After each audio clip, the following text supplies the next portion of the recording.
So what are you doing? Nothing. Nothing? Why not? I'm trying to get on this Lifestyle Radio website. Sounds like a cool website. Yeah, it's alright. Oh, wait, I might have it. You might have it. You're listening to Lifestyle Radio. Good evening. I'm Coulter Wonkite. I'm already into the 420, damn it.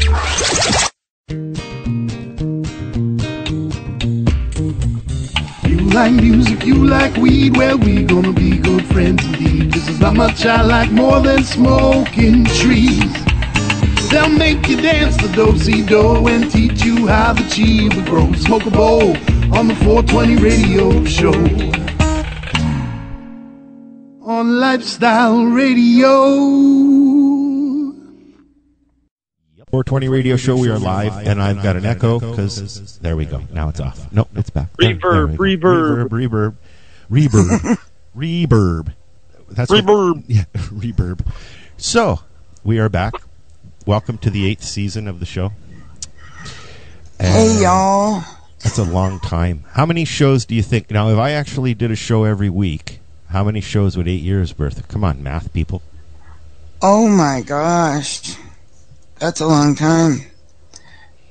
I mean, that's a lot of shows. I have 50 shows loaded in the mix here that play randomly at 4:20 a.m. and 416. 416. Wow, you got 50 of them? Yeah, I got 50 shows running randomly from the last 8 years. Cool. There's a lot of crap ones there. Not all cool. Okay, never mind. I'm not going to ask. Cool.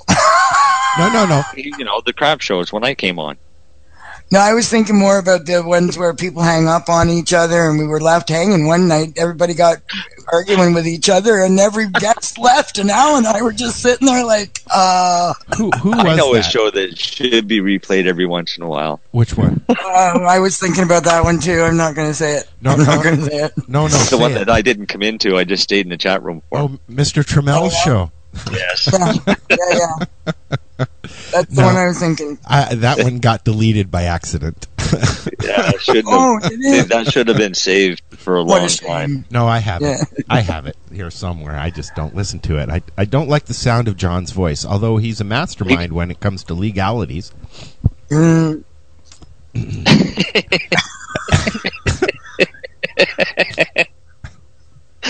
not saying a word. He doesn't have anything nice to say about me, but I won't say anything about him. How's that? Yeah, I doubt he has anything nice to say about me either, so Grandma taught me. Anyways. Hey, did you guys have a good summer? Not bad. You know what? I did. I was busy summer. Oh, yeah. Yeah. Never really slowed down, but... Well, the weather's been really, really bad for gardening, though.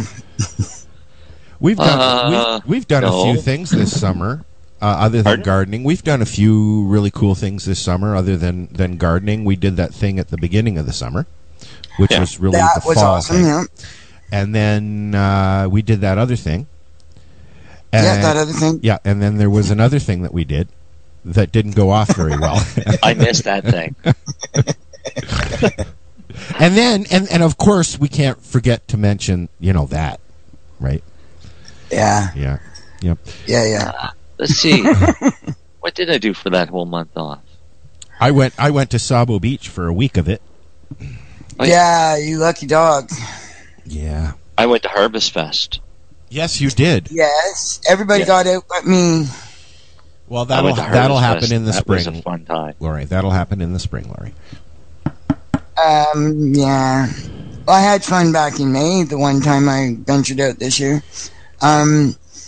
Yeah, well, actually, if it's okay, I'd like to, my next trip out, away from home is going to be on the 22nd of September, because, I'll just put a plug here. Wait, Jack called. What? Is it the one that you're talking about with Jack? No, Jennifer. Oh, okay, I'll save that for when you're talking about that. Go ahead. So Jennifer Collette is leaving Peterborough with a relay team, walking from Peterborough, Ontario to Ottawa. Yep. That's this week, isn't it? To deliver the Dignified Access proposal. And that's this week? Yep, she leaves on the 13th.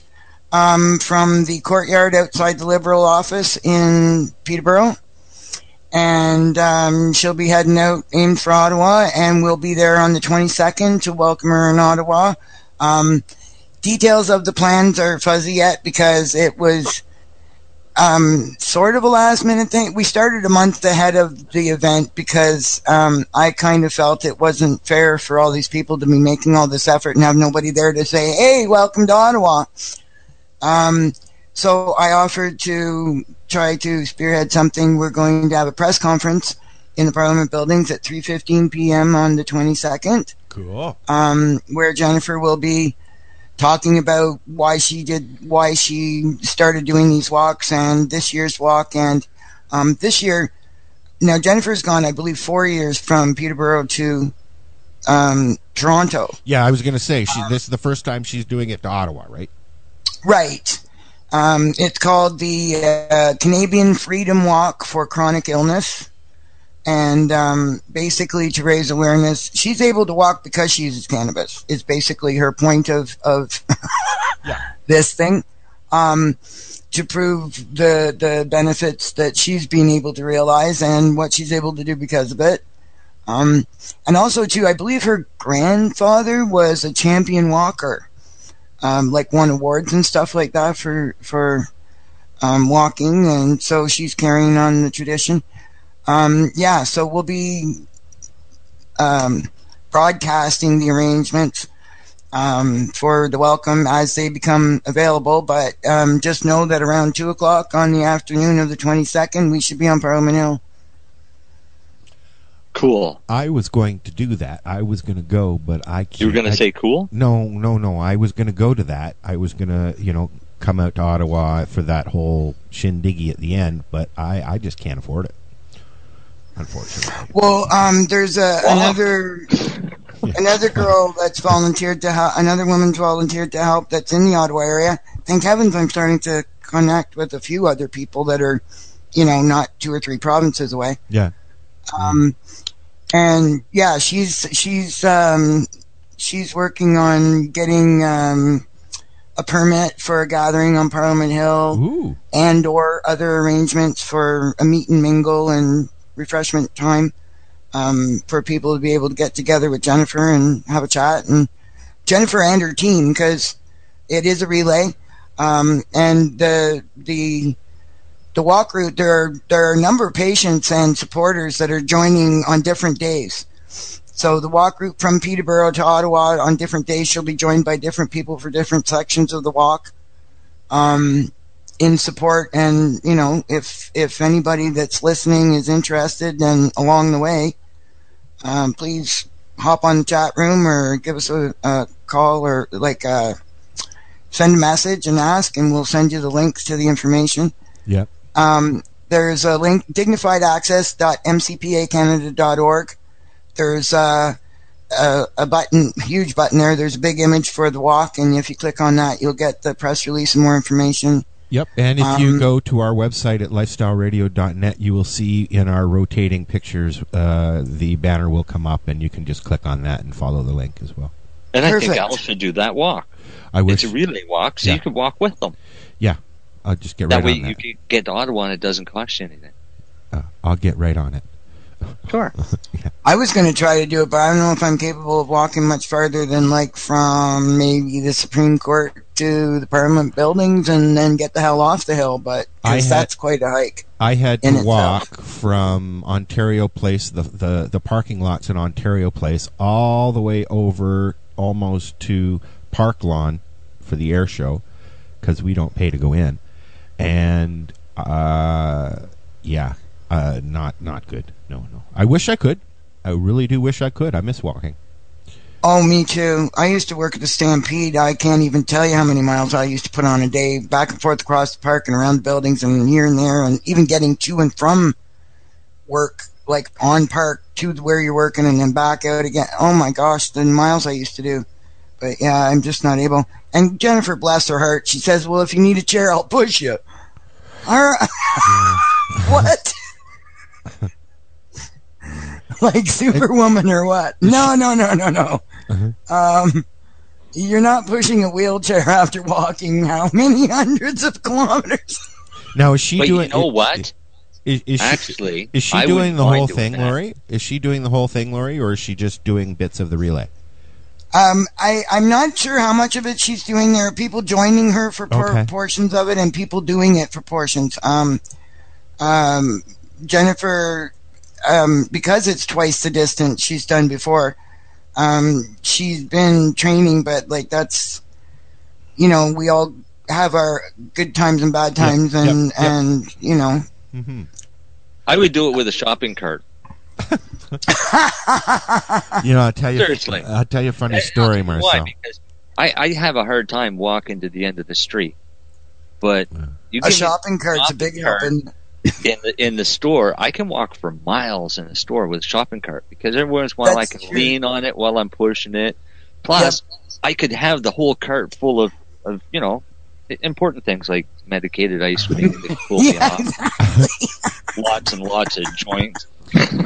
So listen, guys, I want to take a little break because I cannot start our first show of the 8th season without playing the Harper Man song.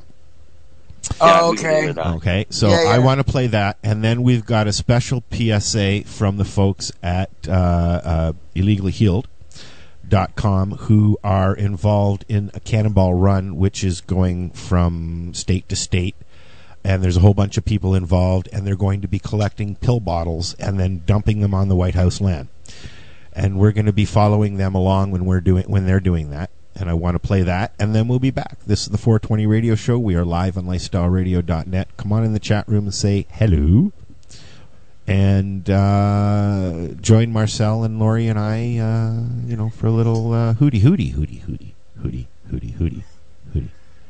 I should put on some Hootie in the Blow Shift now. There you go. Hootie. All right, we'll be back in a few minutes.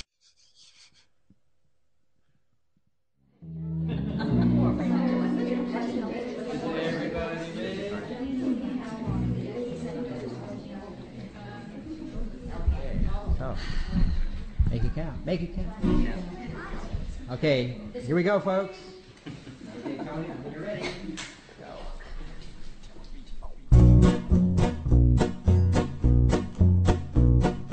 Who controls our parliament? Harper Man, Harper Man. Who squashes all dissent? Harper Man, Harper Man. The Duffy handout incident. No respect for environment. Harper Man, it's time for you to go. Who's the king of secrecy? Harper Man, Harper Man. Who has slashed the CDC? Harper Man, Harper Man. No money for PTSD. Accuses good Judge Beverly. Harper Man, it's time for you to go. We want you gone, gone, gone. You and your gone, gone, gone. No more gone, gone, gone. Time to move on, on, on. Get out of town, town, town. Don't want you round, round, round. Harper Man, it's time for you to go. Well, who's the rogue in Pirogue? Harper Man, Harper Man. Whose party line must be towed? Harper Man, Harper Man. Who won't buy into climate change until it's sold on the stock exchange? Harper Man, it's time for you to go. Whose smarmy smile is a thin veneer? Harper Man, Harper Man. Who preaches the politics of fear? Harper Man, Harper Man. Ignores the plight of native folks. Missing women, it's no joke. Harper Man, it's time for you to go. We want you gone, gone, gone. You and your gone, gone, gone. No more gone, gone, gone. Time to move on, on. Get out of town, town, town. Don't want you round, round, round. Harper Man, it's time for you to go. Who's dropping payload in Iraq? Harper Man, Harper Man. Who passed the Unfair Elections Act? Harper Man, Harper Man. Who's a two-bit controlling freak? Makes us feel the future's bleak. Harper Man, it's time for you to go. Who muzzles all the scientists? Harper Man, Harper Man. Calls troubled people terrorists. Harper Man, Harper Man. Who wants the courts to just say yes? Suppresses freedom of the press. Harper Man, it's time for you to go. We want you gone, gone, gone. You and your gone, gone.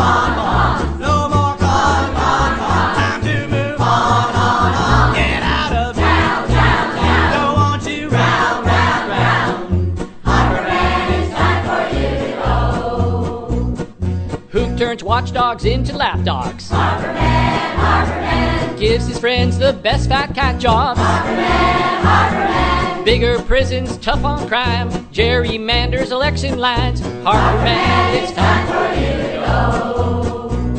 Who's pulling all the Tory strings? Harbor Man, who stands to the right of the right wing. Harbor Man, ignores the cause of everything, but to ideology will cling. Harbor Man, it's time for you to go. Well, who reveres Uncle Sam? Harbor Man, Says our future lies in oil sands. Harbor Man, Dirty oil, dirty plans, dirty tricks, dirty hands. Harbor Man, it's time for you to go. We want you gone, gone, gone. You and your pawn, pawn, pawn. No more time to move. Get out of don't want you. Harbor Man, it's time for you to go. Well, you can drive your omnibus to Kokomo and take that useless caucus when you go. And we'll scratch you from the long form census poll. Harbor Man, it's time for you to go. Harbor Man, where you gonna run to? Harbor Man, where you gonna run to? Harbor Man, where you gonna run to?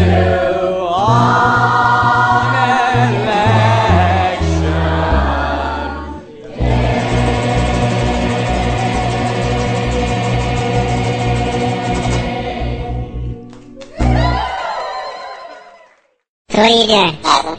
Nothing? Why not?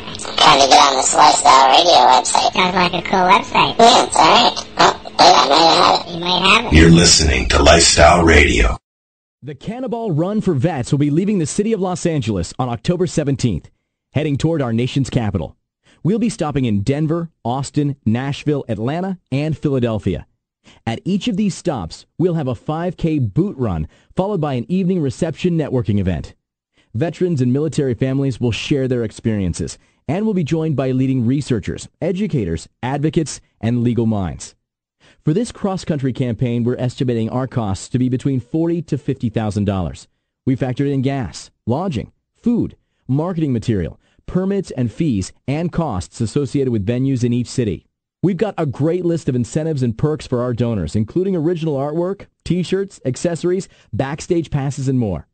We call on our leadership to investigate the impact of legal pharmaceuticals carelessly prescribed by the Veterans Health Association. We need them to acknowledge the damage inflicted on our military families by these legal drugs. Our country has an obligation to our volunteers and needs to do what is right by them. In a situation such as this, every hour a human toll is rising. We are a nation awash in the blood of our dead patriots. Veterans are roughly 7% of the population in our country, yet they account for more than an estimated 20% of the national suicide rate. As federal patients, we require that cannabis be recognized by the VA as a viable alternative to dangerous SSRIs, opiates, and other commonly prescribed drugs. We know from recent reports that cannabis has statistically lowered the overdose suicide death rates in states where it is legally accessible. As federal patients, we require federal access. On Veterans Day, November 11th in Washington, D.C., veterans are taking their empty pill bottles to the White House on Pennsylvania Avenue. We intend to make a strong statement when we dump out our trash bags of empty pill bottles collected along our cross-country journey. Afterwards, we will pause for a moment of cannabis reflection to remember those we have lost and those we continue to lose daily. Please join us in D.C. this Veterans Day and help us in our fight for safe access and compassionate care. We start our march at Benjamin Franklin Park at 1100 EST. Together, we can make a difference. Thank you for your support. March at Benjamin Franklin Park at 1100 EST. Together, we can make a difference. Yeah, that was a PSA for the Cannonball Run. The Cannonball Run. Yeah, sorry, I had a brain fart there for a minute. That's okay. Yeah. That's awesome. That's an excellent initiative, in my opinion.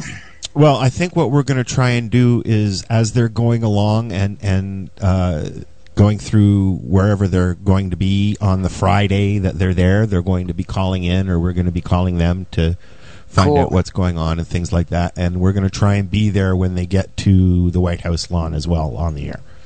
So. Well, that's awesome. I think that, like, what an impact that'd make. Yeah, pile of pill bottles. I don't know how that's going to work. I don't know what's going to be involved there when that happens. Yeah, I know. But, so I would love to. Yeah. What did you think of the Harper Man, Sean? I gotta say, I don't think he should have been fired. I was gonna. That's where I was going. Do you think it was worth being fired over? Yes, it would be worth getting fired over, but I don't think it should have been fired. I me either. Say that he's got really good grounds for wrongful dismissal. Oh, and I'm sure he will too. And I've been speaking to a lawyer that would probably be really good for that one. There you go. Yeah, because I have to say I am at a loss as to think of any other method in which you can list so many things in such a short period of time. You know? I don't think he missed a single point. Yeah, got him nailed good. We had a lady at Harvest Fest playing a song. Did you? Oh, Stephen Harper Hates Me is the name of the song. Oh, is that? I've seen that one. I'll find it. And then maybe we can play it a little later here in the show. Yeah, sure. Yeah, I'm pretty sure I saw that shared.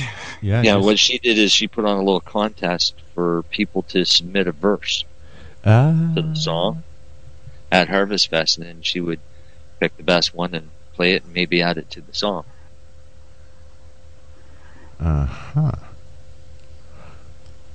So, that's we'll see. The wonderful thing about freedom of speech. Yeah. Well, Harper doesn't think so, though. No, see, he doesn't like that whole idea. So, yeah. I'm watching Discovery Canada, and they've just pulled a huge cannon off of some kind of an old boat, I guess. Yeah, it's kind of neat. Anyway, so it's the 420 Radio Show. If you want to talk about, that cannabis word, don't tell anybody.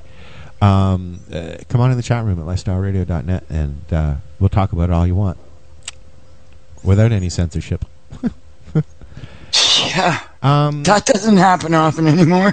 I'm not sure if this story's in the news that we have for everybody later, but I'm going to talk about it anyways because it's an important subject. It seems Revenue Canada has said okay to your medical claims on your taxes for cannabis. But the catch is you've got to go through one of their LPs. Yeah. Right. So it's still useless. I mean, I would feel fine submitting for my receipts of maybe $300 or $400 for the year. But yeah, I'm really. Can you, as a licensed grower, do you think that would apply to you as sending in receipts for chemicals? I can't see why not, because like technically we would be considered as licensed producers under the MMAR, not under the MMPR. Yeah. And where the Supreme Court has turned around and ruled that we can sell to other people with medical need, then I would say that legally right now we're in the same boat that the MMPR licensed producers are. Huh. There, I'm a licensed producer. Fuck you, Health Canada. There you go. Now watch it. There's a lot. And our MMAR didn't say that we had to use chemical fertilizers, pesticides, or radiation. So. No. Are they still pushing that? They have no choice. That's part of it. So everything. They have a list of what they can use for pesticides. And that includes irradiating. I bet you can't pronounce one word on the list. And that includes irradiating, right? And then irradiating is everything is before package is supposed to be irradiated. And it has to be done. Yeah, so they say. Right. So every LCP in Canada is irradiating their cannabis. Every piece of produce that you buy in a grocery store is supposed to be irradiated. Yeah. Yeah, but we're not ingesting that, and well, I guess we're ingesting it, but we're not smoking that. We're not smoking it. That was my problem. And yeah. this is the thing is and this argument's been gone for quite some time, because the argument started in Europe when they started looking to see if there was actually any studies ever done of cannabis, smoked cannabis after radiation. And there's never been any studies. So they don't know if it's safe to smoke irradiated cannabis or not. Well, would it be, but I mean, considering they've been irradiating food for years and years and years already. Yeah. Wouldn't we know, like, is it not the same ingesting as inhaling? I mean, it's the same chemicals are going into your body. Pretty much. But it's with radiation, it's a matter of the type of radiation that they're using.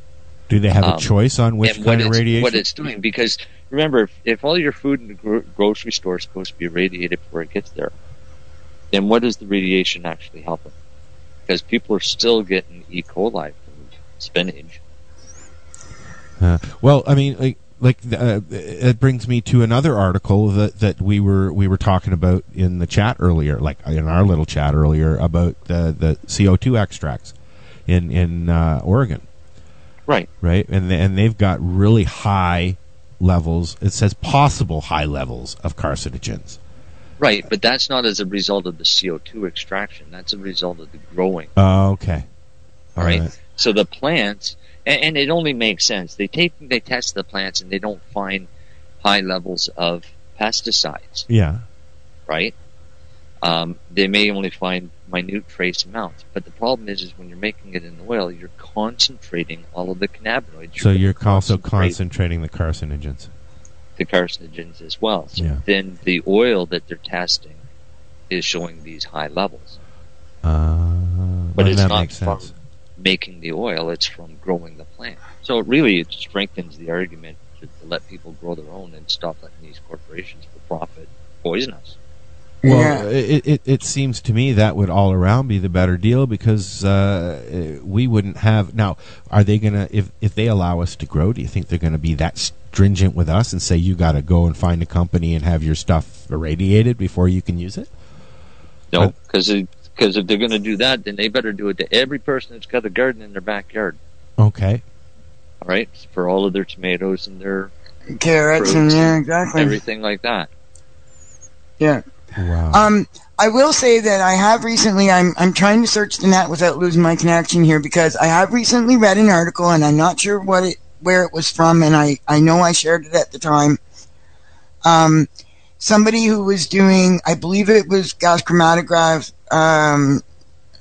analysis of cannabis that had been irradiated, and there was something showing up that he couldn't identify, and suspected that it could be something.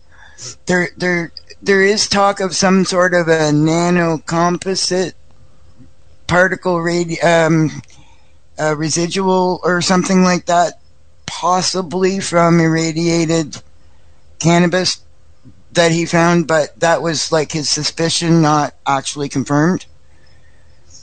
Well, I mean, why are people even talking about it if it hasn't been confirmed? You know what I mean? Well, this is it. They clearly stated in everything that I read that there were no tests into the safety of irradiated cannabis. None. Right? None. But none. okay, None. But that's what they're forcing them to do and provide to people who are sick. So how did they come up with this whole schmlamizel or whatever you want to call it? Like, how did this idea? They'll tell you that they consulted with all kinds of people, and when you look into some of the people, you kind of go, oh wow, there you go. So their thinking was, because this is technically a produce, right? Why not irradiate it? Because we're doing that with all other produce, anyways. Right. Huh. Do they irradiate tobacco before they process it for use in cigarettes? I don't know. We should Google that. Yeah. I bet it'll come back with U.S. tobacco, and that tastes. Because the irradiation is meant to kill any bacterial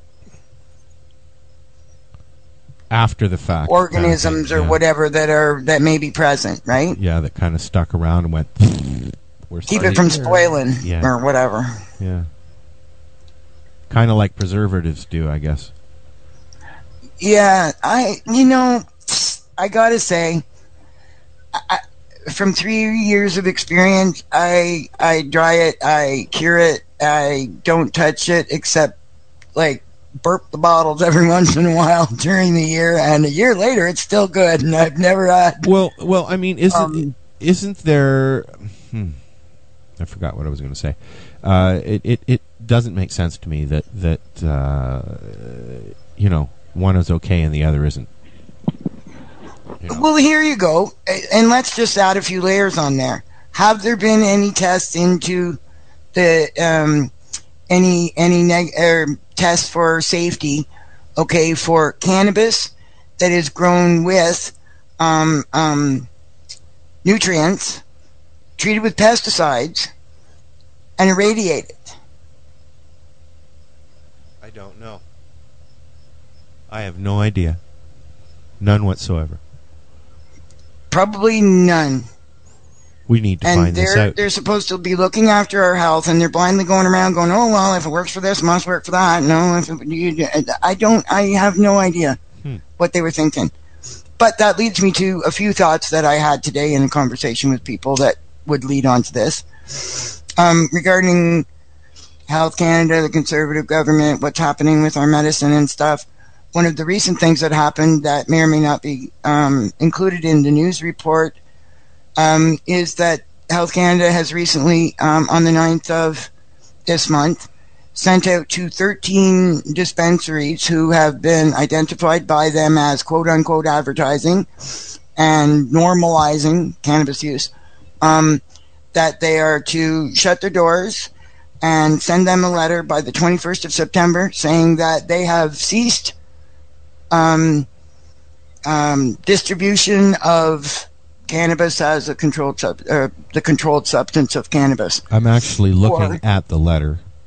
Or they'll call the cops. Yeah. I'm basically, the long and the short of it is, if you don't send us a letter by the 21st of September admitting that you have been doing this, we'll send the cops.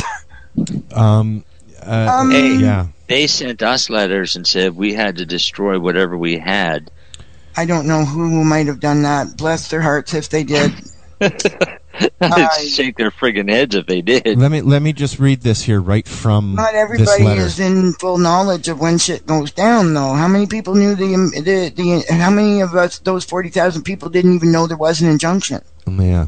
I'm sure that some still are going about their lives and they don't know anything about it. Let me just read here from the letter the two things that Health Canada is requiring.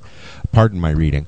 You immediately suspend all activities with controlled substances. If the BC Compassion Club Society does not immediately cease all activities with controlled substance, we will contact within 30 days of date of this letter the Royal Canadian Mounted Police for enforcement action as deemed necessary. And they must also submit a written statement indicating that the BC Compassion Club Society will not conduct any activities with these substances without a valid license. The original copy of your written response signed must be received by this office no later than September 21st this year. Right. Yeah. Do you know what I do? I would give it to a lawyer and tell the lawyer to send a response back asking for an extension while they send us the form so that we may become licensed. Oh my God, yes, pending license. Oh my God. No brainer. Well, okay, does it say what kind of license? Does it include a license from Vancouver City Council? Did not. I don't. I bet Vancouver City Police are going to be really happy about the RCMP going in and conducting illegal activities on their. The article that I'm looking at here, the CBC article, Says the letters came after Vancouver City Council approved new regulations to license medical marijuana dispensaries. Oh, so, well, then they will be licensed. Yeah. Damned if you do, damned if you don't. Ask for an extension while they get their license. But not in that's not the license Health Canada is referring to. We all know that. Yeah, it doesn't matter. They don't stipulate what license? No, they don't. I don't know what their lawyers are. Are they asleep at the wheel? A lawyer could have a lot of fun with that. Oh yeah, for sure. And I'm sure they will. I'm sure they will. What license? What license are you talking about? Yeah. Like Vancouver's giving us a license. Exactly. Like, you see, here's what I don't understand. Okay, these articles that I'm reading, they're saying Vancouver, but I'm also hearing that other dispensaries throughout Canada are also being threatened. The article I read, actually, I just read something before we logged on that said that 13 were sent out. Only 13 were sent out, and they were to dispensaries that had been identified as being quote-unquote advertising or breaking the law or whatever, okay? Now, but it led us, as in those that I was chatting with today, question so many things. I don't know, Marcel, 4 years ago when you went to the consultation meetings, if there were any dispensary representatives there, but the meeting I was in, these dispensary representatives were presenting Health Canada with business plans for their dispensaries, some of them a binder size. Yeah, well, I went with a dispensary rep, but not like any dispensary rep you've ever met. It was John Cook. There you go, yeah. From Buyers Club of Canada. Right. Basically, it's like going into a meeting with Ted Smith. And this is the thing, like, I was kind of taken aback when I saw them piling up the business plans on the corner of the desk. I'm thinking, you're giving... Okay, clearly the people in the room on one side of the table thought they were there to contribute to a framework in which they would be included. Let's put it that way. Yes. In good faith, they believed that it was moving to a regulated dispensary system of which they would be part, and they were freely sharing their business plans and information with Health Canada. And I came away from there, and I think within a day or two, made a post asking if anybody that was doing this, was there a waiver? Was there if you give us information, we promise not to prosecute you in the future? Well, I was just gonna mention that. Like, how are they? They're basically, from the wording that I just read, they're going to leave some and not bother them, and only go after these others. This is why I'm questioning why only 13. Because if it's about advertising, the advertising applies to the LPs, not to dispensaries, because they are not under their regulation. But they're going to try and change that, obviously. Obviously, that's where they're going. You know what I mean? They know that. Here's what's happening right now is the Conservatives know that they're going to be out of there in a few months, come election time. So they're going to try and screw as much as they can in the process, and going after these dispensaries with these threats is a good way to do it. Yep. Do you think they'll be forthcoming and send these letters saying, "Oh yeah, I stopped selling cannabis"? Now, I'd like to know. That kind of implies you were in the first place. Are they going to be walking in nice? Fuck that. Use your profits to pay for the lawyer to take them to court when they come after you. Are they going to be walking into these places nicely, or are they going to be throwing patients on the ground like they did at COM 3 years ago? That would be at the discretion of the police force, wouldn't it? But you know what I mean? Like, I mean, at this point in time, cannabis is the top subject in the world right now, pretty much. Aside from Donald Trump. Oh gosh, don't even go there. Like, I mean, do they not realize the blowback that's going to happen now if this is not done right? And I don't mean corporation blowback. I'm talking about citizen blowback. You know, I mean, sure, there maybe you gotta think the way Harper wants to see things. He doesn't care. No, obviously. I mean, okay, since they changed the program, guys. Now you guys are the stats people here. Okay, since they changed the program, do we have any idea how many is there? Is there 60,000 now? Is there 100,000 of us now? Like, how many more people? A couple of months ago, I saw 150,000. 150,000. So since they including those in the MMAR, including those in MMAR and MMPR, I believe it was around. It could have been May or June, and I'm not sure the source. So I'll say, don't quote me on that, but I somewhere I saw a ballpark of 150,000, and it was in the first 4 months of the year, I'd say. Which means there's 110,000 people out there that have signed up for the MMPR or for the MMPR. Yeah, probably now that the doctors are all hopping on board and setting up offices and charging everybody to get it done. They are, because I'm reading articles that say doctors aren't. They're changing their mind. They're reneging on their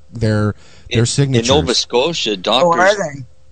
In Nova Scotia, as policy from the College of Physicians, doctors aren't allowed to charge extra for filling out any form of cannabis. They're trying to do that in Ontario too. Yeah, they just passed that here too. You really? Oh, really? Yet there are well, I'm pretty sure I saw that from wasn't it from the Medical Protective Association recently? Possibly. Right. But now somebody's going around and started telling all the doctors that if they start signing for these, that they're going to lose their license. And I bet you that's somebody from Health Canada. Very likely. In one way or another. So all I'm doing now is telling patients to print out the policy from the College of Physicians, because they're the ones that take away your license. Yes, and they're for it. That's right. I just saw that. I posted it. I know I did, because it was a big. It was like, cool. I went across the country and collected every province's policy on medical cannabis. Uh-huh. So I have all the links for them. And some are better than others. And I would say Nova Scotia and PEI is very similar, but I think Nova Scotia's got the most proactive one, because they implemented the must be face-to-face contact. I believe Nova Scotia has the higher end of the population that uses cannabis, either recreation or medically. Per capita. Yeah. Yeah, in the country. Wow. But we've got a very sick population here. Why is that? Is it because we live in the armpit of North America? You were explaining me something about jet streams and how everything kind of gathers over that part of the country and just sits and molds for a while before it moves on. All of the air currents in the northern hemisphere here move from west to east. So all of the industrial pollution from across Canada comes to us. But the Gulf Stream from the Gulf of Mexico forces air up, so it pushes all the industrial waste from the Midwest and eastern U.S. states. Which is even worse than Nova ours. Scotia, because the Atlantic Ocean always keeps it sitting here until it builds enough strength to push off. Yeah. Right. So back in it would have been back in the 70s, I had a teacher that taught us that we live in the armpit of North America, and very likely we're going to have very poor health care here. And he wasn't kidding. Wow. Because we've got highest rates of neurological diseases, cancer. Mm-hmm. But we've also got a really high rate of people illegally medicating or illegally healing themselves. Because we've never stopped growing cannabis in Nova Scotia. You also probably have a really high rate of ingestion of seafoods that could have been compromised also, right? Seafood is good for you. I know it is. Yes, I know it is. But, yeah. Even in the armpit of North America? All the shit they're dumping in the ocean, I'm telling you. That's what I mean. Yeah. Like, would the water be more polluted as well there? I don't know if it's more polluted here or not, because we have good currents. Yeah. That flow. Right. But the problem is that the currents flow from the Gulf of Mexico up past Nova Scotia. Yeah. And then across the top of the Atlantic over to Europe. So let them have it. Okay. I think At least you got Greenland gets no a lot of the direct- pollution. At least it'll take a while from the Fukushima water to get there. Yeah, it's a longer trip. Oh gosh, we live in a Airflow-wise, horrible world. it would have hit us a couple of years ago. So, So what's going on in the chat room? We got any interesting conversations going on in there? actually, I saw Daisy said that she had to destroy her crop.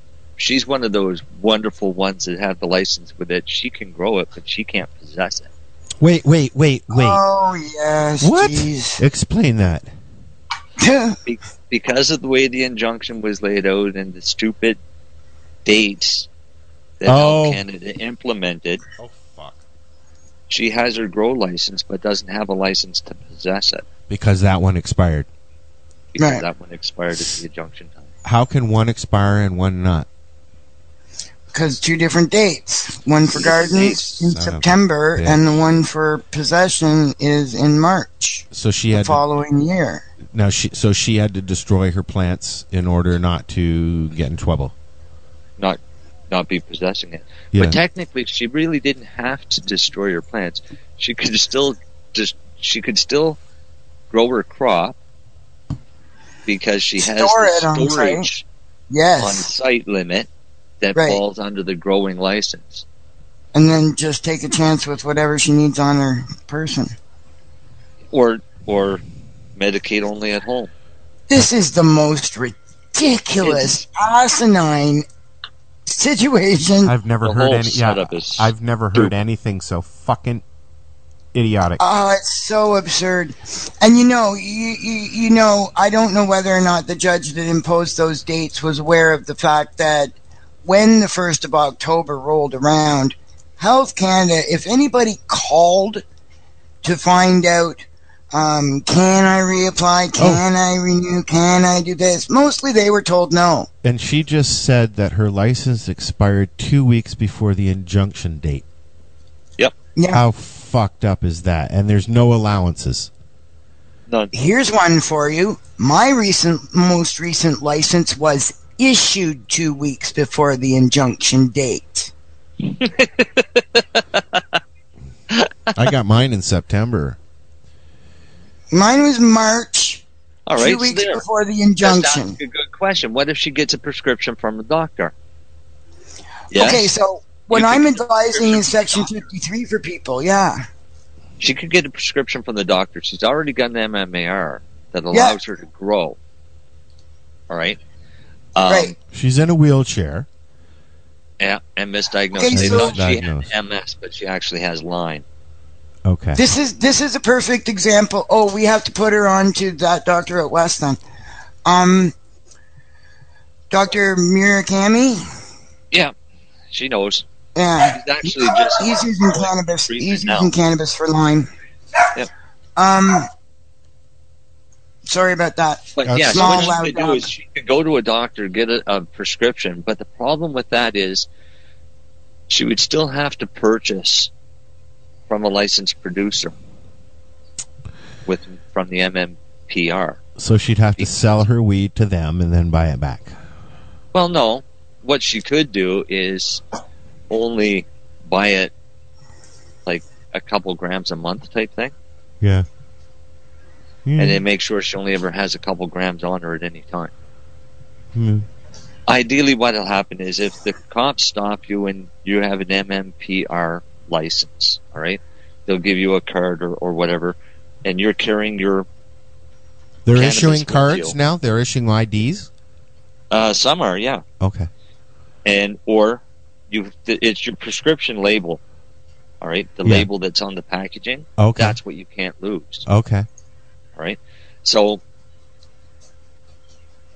what it is that prescription says how many grams it was, what type it was, what strain it was. Yeah, I've seen one. I saw one from, what's the one the company that starts with an A? And there's a phone number. Yes. Okay. And the phone number is for law enforcement. That way law enforcement can call and ask, all right, so how much did they buy and when was the last time they bought it? They used to have that kind of a thing on the IDs with the MMAR. There was a phone number there, but it was just the general helpline. Oh, okay. Okay. Huh. So, yeah, you could technically get an MMPR license or a prescription and use street-acquired cannabis, whether you grow it yourself or your friend or you buy it or whatever. But if you get caught, the cops have an avenue of checking you out. I don't even want, I should not have to even go through that. Nobody should. No, nobody should. Okay. Cannabis should not even be on the Controlled Drugs and Substances Act, period. Every time I walk out the fucking door and I've got pot on me, I'm stressed. I have... I've got a fucking mood disorder, for fuck's sakes, and that adds, that adds panic attacks and shit like that. Nobody should have to go through that, because it is really stressful. I go to the dispensary and come back with a little bit of weight. I got to drive from wherever I'm going home, and license or not, I don't need that fucking hassle. Exactly. Yeah. And, the conditions that every single one of us have are exacerbated by stress. Well, I go out the door. I don't carry near what my license says I can. I don't usually And if a cop asks me, I usually point that out. Yeah, I have my license in my wallet with me all the time, my little pink piece of paper. And I don't generally carry more than a quarter on me. Usually. I don't see. I don't usually leave with anything less than an ounce. But my license, if they were to ever question me on having an ounce and I pull it out. Yeah. I mean, legally I can walk down the road with 2 pounds in my pocket. I'd look funny. So I'd smell really bad, but one of our regular listeners, Dale, he says he was in the chat room when we came in, and he was like, "Okay, we'll see you later, guys," and he left. And he said that the show had him fooled, and he thought it was the live show. No, Dale. No, Dale. And now he can't get back into the chat room. Reboot your computer, Dale. Yeah. So listen, we've got some news lined up here for you that Ellen put together, and we're going to listen to that, and then we're going to come back and yap some more, and then what I'd like to talk about is the Illegally Healed podcast. We're going to be running that somewhere around the middle point of our show, just because I believe in what they're doing. Illegally Healed is Justin Kander and crew, and we're hoping to get a few podcasts from them every week that we can run on the show here as well. The more information, the better. And believe in what Illegally Healed is doing, as I know that Marcel and Lori do as well. So, cool. So we're going to listen to a tune, then we're going to have some news, and then we'll be back. This is the 420 Radio Show. We're going to be chatting in the chat room while we're listening to the news. Why don't you come in and say hello and ask your questions, and if we don't know the answers, we'll certainly find them for you. We'll be right back. Or make them up. Or we'll make them up. We'll lie to you like everybody else. We'll pretend with the government. We'll pretend we're the government. No, we don't work for the government. Yeah, exactly. Yeah, we will give you false hope and misleading information. Misleading information. Join us here every week at the 420 Radio Show. We'll be back in a minute. Yeah. Information. Join us here every week at the 420 Radio Show. We'll be back. This is drugs. This is your brain on drugs. Any questions? Kick lyrics right to your brain. When you hear this sight, you be right in brain.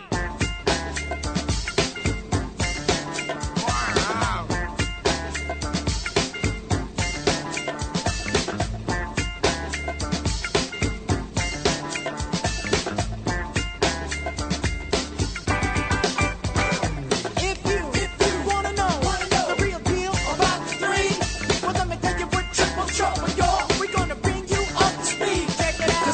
socializer, rhyme reviser, ain't selling out to advertisers. What you get is what you see, and you won't see me in the advertising. See, I like to party, not drink Bacardi, cause I'm not looking to throw up by nobody. Known for my spiel, or really one deal. This is like having a delicious meal. And well, moving the crowd, well, that's a must. I got some words that apply to us, and that's mesmerizing, tantalizing, captivating, will go a fight. If you wanna know the real deal about the three, well, let us know you wear triple trouble, y'all. We got to bring you up to speed. Now check it out.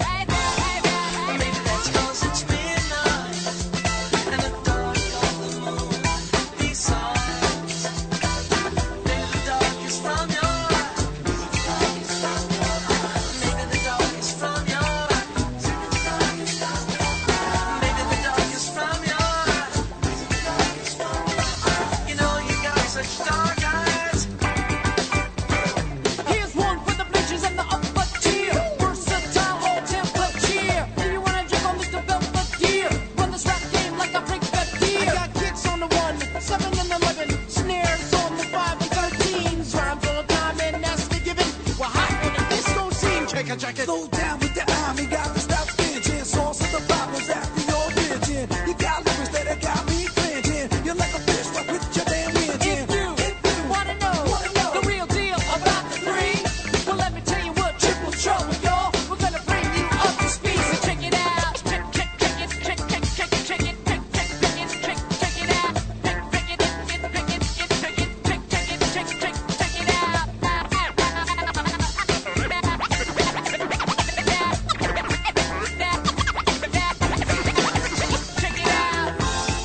Maybe that's 'cause it's midnight and the dark of the moon. Besides, maybe the dark is from your eyes. Maybe the dark is from your eyes. Maybe the dark is from your eyes. You know you got such dark eyes. Nothing shaking, don't shake that street. Used to be the heart of town. Won't come in this town, ain't got no heart. You just gotta poke around.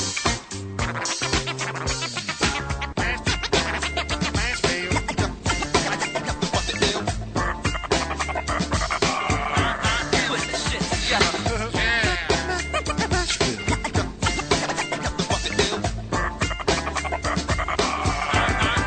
shit together. Firehouse.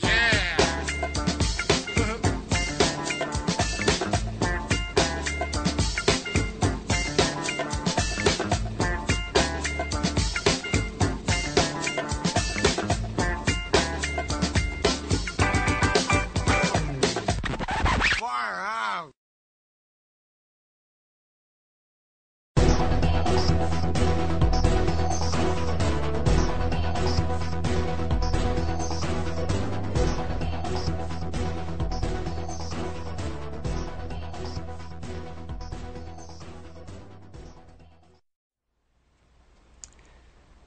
For the week ending Friday, September 4th, the spot price index for a pound of cannabis jumped more than $80 from $2,045 in the prior week to $2,128. The price of marijuana has risen by $150 a pound over the past 2 weeks, and transaction prices range from an average low of $700 in California to a high of $4,000 in Nevada. These are according to statistics from analysts at Cannabis Benchmarks. The average price in California last week was $1,900 per pound, up 7% from the previous week. This article shows us just how big business and Wall Street are influencing the cannabis industry. Speculation on the price of medicine at the expense of sick people is seen by many, including some doctors, as immoral. The hell was that? That was me. And for many of you who have, a couple of months ago, police officers raided a dispensary in Santa Ana, California, and they were caught on camera eating the dispensary's edibles, playing darts, making rude comments about wheelchair-bound patients, and generally not acting very professional. As if this wasn't bad enough, the officers then sued their own department to prevent the video footage from leaking. or being used as evidence. They argued they were being recorded without their knowledge or consent. The reason they thought they weren't being recorded was because they had already removed what they thought was all of the surveillance cameras, but they failed to locate one that caught them. The judge has decided to permit the use of the footage in police investigations. He politely explained that the officer's expectation of privacy is highly questionable because of one simple reason: they were on duty. While the officers have declared that they expect privacy, the court concluded that they had no objectively reasonable explanation that their words and actions would not be observed. They should not expect privacy on their on-duty performance.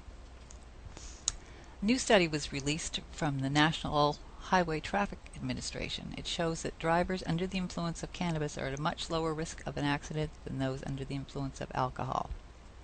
The main reason being that the measurable presence of THC in a person's system does not correlate with impairment in the same way that blood alcohol concentration does.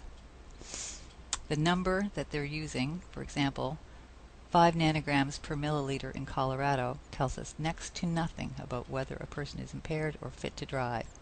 The implication is that these states are locking up people who are perfectly sober. Hydro Apothecary, the Gatineau-based medical marijuana producer, has received a license from Health Canada to produce cannabis oil. They can't sell the oil yet. For now, they can only produce the oil and research. They hope to get permission to sell soon. It would be sold under the same 4 product names as their dried marijuana: Good Morning, Midday, After Dinner, and Bedtime. This is a story we've been following for a few months now. A western Kansas woman will have a preliminary hearing in November to face charges stemming from accusations that arose after her 11-year-old son said in school that his mother smokes marijuana a lot. The Wichita Eagle reports that Shauna Banda of Garden City has been charged with 3 felonies, 2 misdemeanors, all relating to the marijuana use. Banda's preliminary hearing is November 16th. She's not yet entered a plea. Nova Scotia's RCMP are putting out a warning after making the province's first seizure of a potent marijuana drug that's called Shatter. There was a discovery of 100 grams of Shatter along with a small amount of marijuana and some cash. Constable Mark Skinner with the Nova Scotia RCMP said Shatter is made by extracting the resin from cannabis. The result is a product with a high THC level, which can be quite toxic and is often addictive. The term shatter refers to the appearance of the drug, which can look like amber-colored glass. They say that the high potency of the drug can catch users off guard and can cause serious damage to the body. For example, while marijuana has a THC level of between 12 and 15, shatter is significantly higher, as high as 90%, said Constable Skinner. 4 war veterans and a victim of sexual assault have sued the state of Colorado for refusing to allow them to use medical marijuana as a prescribed medicine for post-traumatic stress disorder. It's very odd because in Colorado you're allowed to use marijuana for fun. They had all self-medicated after their trauma and were prescribed drugs, but one unfortunately killed himself. All of them say medical marijuana has relieved their symptoms more effectively and with fewer side effects than prescription drugs. They believe that the psychiatric community is the main impediment to them being able to get this on the list for PTSD. They say that the psychiatric industry is looking at marijuana as only a drug of abuse and failing to take the time to really look at the information. They deal with drug abuse, drug addiction. It's their bread and butter, and marijuana is an illegal drug. Marijuana for Trauma has opened an office in St. John's. There's a huge need for it here, said Edwards, the president of the Marijuana for Trauma in St. John's. The group opened its Newfoundland and Labrador location just 2 weeks ago. There are a lot of veterans in St. John's and a lot of veterans in Newfoundland, a lot of them with PTSD, let alone other physical injuries, Edwards said. Cannabis is saving lives. It really is. Marijuana for Trauma Clinic is currently working on arranging for 2 doctors, one from the island and one from Nova Scotia, to make regular visits. They're hoping to come in 1 or 2 days a month, hold clinics, and speed the process up. Lawmakers have been negotiating a plan to regulate medical marijuana in California. Late Thursday, they reached an agreement with Governor Jerry Brown on legislation to be enacted on Friday. The proposal would create a new state office that, along with the cities, would issue licenses for medical cannabis dispensary. Medical growers would also face regulations enforced by the state. The compromise drops a proposed excise tax that would have brought in $60 million for policing and environmental protection. Details are still emerging, but legislative officials say the bill included a carve-out for Los Angeles so they can continue to enforce regulations by voters in the cities. Back to Al. How about right now we work it into the conversation? This is the 420 radio show. I hope Ellen was finished. I'm sorry if she wasn't. Great segue.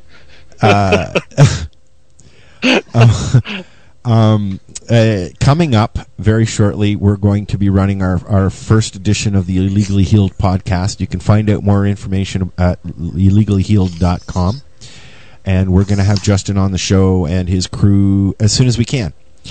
Lori wanted to make sure that she brought up something that she's been working on, so I'm going to let her do that, and then we're going to talk about it, and then I don't know what we're going to do. But in the next hour that we have still of the show, if you'd like to call in and let your voice be heard, give us a call at 1-323-795-2420. Let it ring. If it doesn't, if we don't pick up, it'll go to the answering thingy, and leave a message. We'll play it if it's worthy. Lori, go ahead. I'm going to drink my tea now. Okay, well, this is something I'm not actually working on. It's a project that some other folks are, but I've been invited to speak in November at an event, and they've, in promotion of that, I will read what I was sent. On November 7th, 2015, the Green Thinking Assembly will be taking place in Kingsville, Ontario, Canada. It's an initiative designed to further discuss the potential benefits of cannabis for medicinal purposes. The assemblage will consist of speakers that will deliver their own personal stories of where they were in the past and where they are today medically, as well as their journeys along the way. It's the hope of this assembly to make the public better aware of the need for legislation reform that will allow, at the very least, the choice for anyone to possibly direct their own fate by means of cannabis without the threat of governmental resistance and or criminal charges being made against them. For many years, the subject of cannabis in general terms has been taboo, and it's now time to reduce the stigma and let it be known that it's okay to talk about cannabis and the healing properties it may offer. In nature, there are no rules when it comes to survival, and somewhere along the way, they feel we have lost our soil identity. For more information, you can go to www.green-thinking.net. And that's my plug. So this is going to be... We should have recorded that as a PSA for them. Well, we can take it... I'm going to, yeah. We can, yeah, we're going to do that, and then we're going to be running that. Now. Well, we can grab the recording from that. Sure, I can. After the show. You can chop it out and put it in the loop for me. Because we didn't even interrupt her or anything. I know, that was so good. Thank you. Yeah, rare. But. So I'm looking forward to this event. It's going to be people who have experience using cannabis as medicine and their success stories. As as it said, it's basically tell you where we were, where we are now, and how we got there. And there's a number of speakers. One of them, one of the people involved with this group of people, I have to say, is the first Section 56 exemption I have ever heard of in Canada. If anybody had one before 1990, I'd love to know it. But this fellow has successfully been treating his MS since, well, for what, 25 years now. Who's legally. That? Who's that? A friend of Jack Kungel's. Oh, okay. I thought you were talking about Jack. No. It's a buddy of his. Okay. Cool. And so, yeah, Jack has been able to get rid of his cancer, and his buddy's living well. That awesome. Many years into his diagnosis and cannabis use. Awesome. Yeah, I personally have never heard of anybody that got a Section 56 before 1990. Wow. If anybody talks about legalization, there's a perfect example. If somebody was legally using cannabis in 1990, I guess it's been legal here since then, right? I don't know how long it's been legal here. I heard when... If you can get a legal exemption to use it, then that is some form of legality within a regulatory structure, right? Yeah, well, how long have they been offering the Section 56s? That's what I don't know. That's why I'm saying if anybody had one before 1990, I'm unaware of it. Okay. That's the longest I've ever heard that anybody's been medicating legally in Canada. Well, we should find that out, and we need to have Jack on the show again. I like Jack. He's a good guy. Yeah, we should get him to provide us with a recording of Jack's garage playing a song sometime, too. For sure. For sure. Yeah. For sure. So, yeah, I'm looking forward to going down Southern Ontario and visiting and speaking, and there's going to be a number of other speakers, and we're hoping to open up the conversation down there. Awesome. Mm-hmm. Awesome. Yep, there's a site in Facebook, too, that's going to be mirroring whatever's on the internet on that site. Well, and, I was going to ask you. It's under development, but... We'll definitely be plugging that one as we get closer to it. What is there a date on it yet? Yeah, November 7th. Okay. Oh, cool. In Kingsville, Ontario. It's down there near Windsor. Or near to Detroit, actually. Yeah, near Windsor. Yeah. Mm-hmm. Yeah. About 4 hours from me. 3 hours from me. I just might have to drive down. Well, I heard rumblings today that they're looking for somebody to record for a podcast. Really? Mm-hmm. Hi, my name's Al. Nice to meet you. And on that note, speaking of podcast, I would like to introduce to everybody who regularly listens to the show the Illegally Healed podcast. This one is with Colton Turner. Colton Turner is the young man who decided to put a video on YouTube basically telling people how he cured his Crohn's disease. I think he was 14 when he did that, the brave young man, wasn't he? Very, very brave young man. And now he's got his own podcast that he's working on, his own site, which unfortunately I don't have any information for, but I will get some down the road when I actually hear the gosh darn thing. I think... Correct me if I'm wrong. Was that not his quote that's going around? I'd rather be illegally healed than legally dead. Yes, I believe so. I don't know if he's the first one that made the quote, but that's what he said. It was on his video, Yeah. His video was a very short video, and it was just like, he showed some pictures, and he showed some cannabis in the form of oil, and then he showed his updated pictures. And they were dramatically better. Dramatic improvement, yeah. It's amazing. I couldn't come up with the word improvement. So let's listen to the Illegal Healed podcast, and we'll be back after that in a song in about 10 minutes. This is the 420 radio show. Come on in the chat room. Say hello. We won't bite, we promise, but we might steal your weed. Come on in the chat room. Say hello. We won't bite, we promise. But Welcome to the Illegally Healed podcast, bringing you the faith, science, and hope of cannabis extract therapy. And now your host, Kevin Quinn. Welcome to the Illegally Healed podcast. My name is Kevin Quinn. Today's show is very, very exciting. We've got 15-year-old Colton Turner. He is battling Crohn's disease, and he's doing it in a very unique way with cannabis oil. Colton says that he used to be on every pharmaceutical available for Crohn's, and eventually he wound up in a wheelchair. Can you believe this? After the pharmaceuticals failed, Colton and his family moved from Illinois to Colorado in 2014, and they did that to try cannabis oil as a last resort, and that's what a lot of patients have turned to. Now, thanks to 4 doses of cannabis oil every day, he's doing a lot better, and his Crohn's has been in remission for 15 months. Recently, Colton and his family took a family visit to Illinois, and as you know, cannabis is illegal there, which is why they left all their cannabis oil in Colorado. So he didn't have that medicine that he really, really needed. At the end of the trip, Colton started feeling sick, and by the time they were back in Colorado, he ended up in the hospital. Actually, 2 Colorado hospitals, but we're going to talk about that in just a minute. First, I want to welcome Colton to the show. Buddy, it's an honor to speak with you. I hope that you know that you're an inspiration to a lot of folks who are listening today, including myself. So thank you very much for being on the show. Thank you very much. It's a pleasure to be here. Colton, I want you to tell me what happened last weekend and why you and your family decided that it was critical for you to get to the hospital. Well, Saturday morning I woke up. The day that we got back from the trip was late Friday night. So Saturday morning, I woke up and I had a very painful, I don't know what it was, somewhere in my right lower side.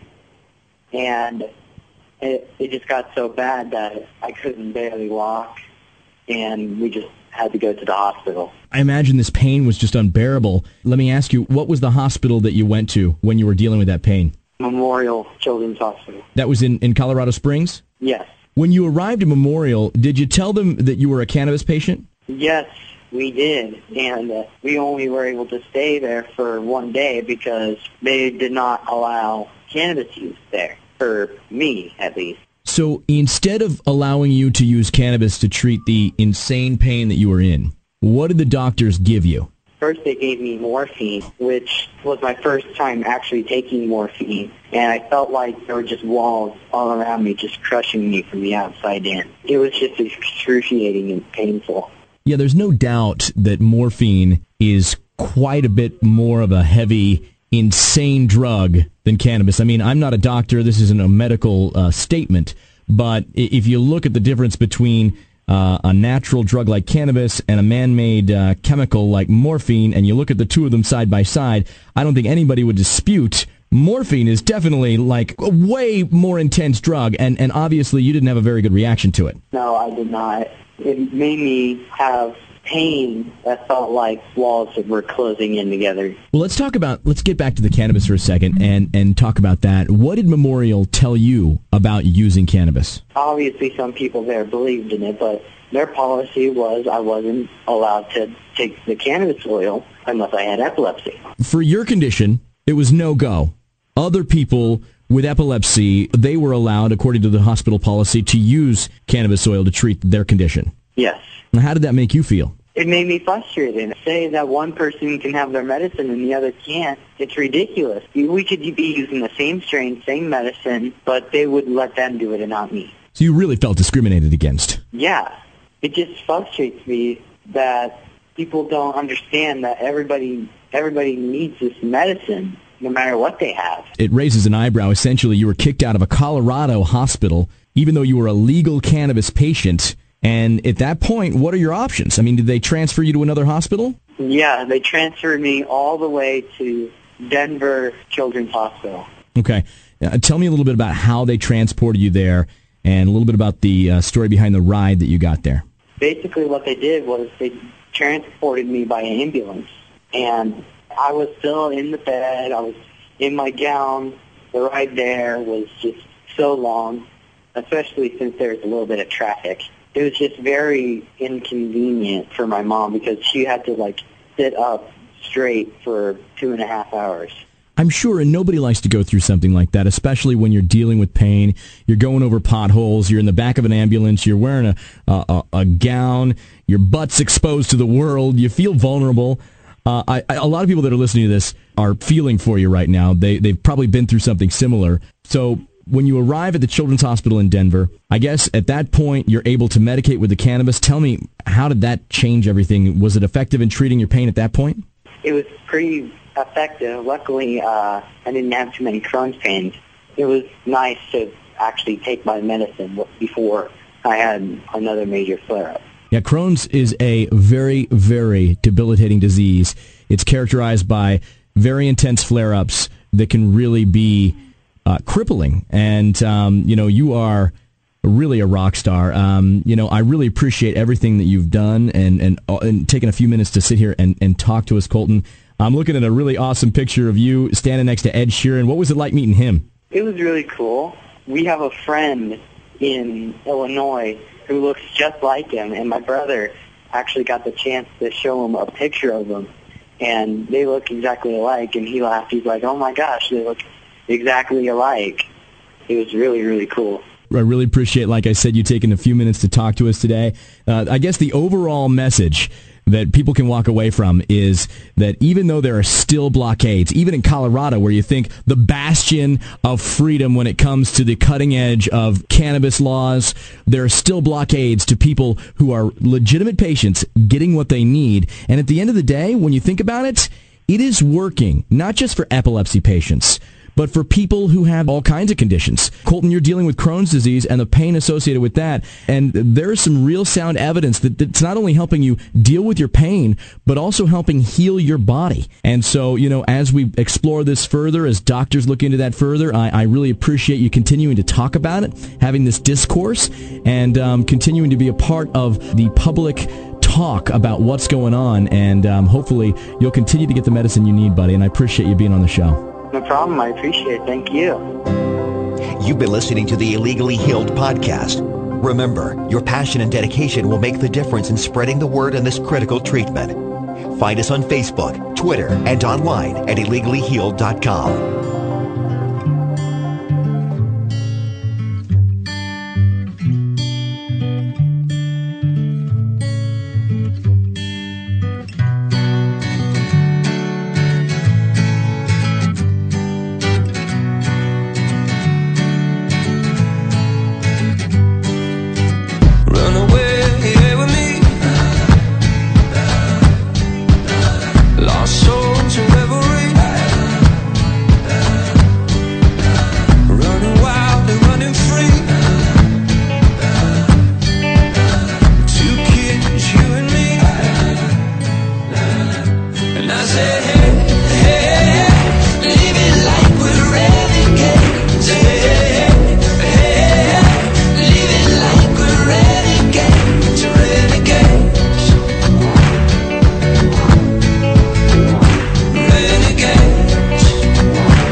There's the echo.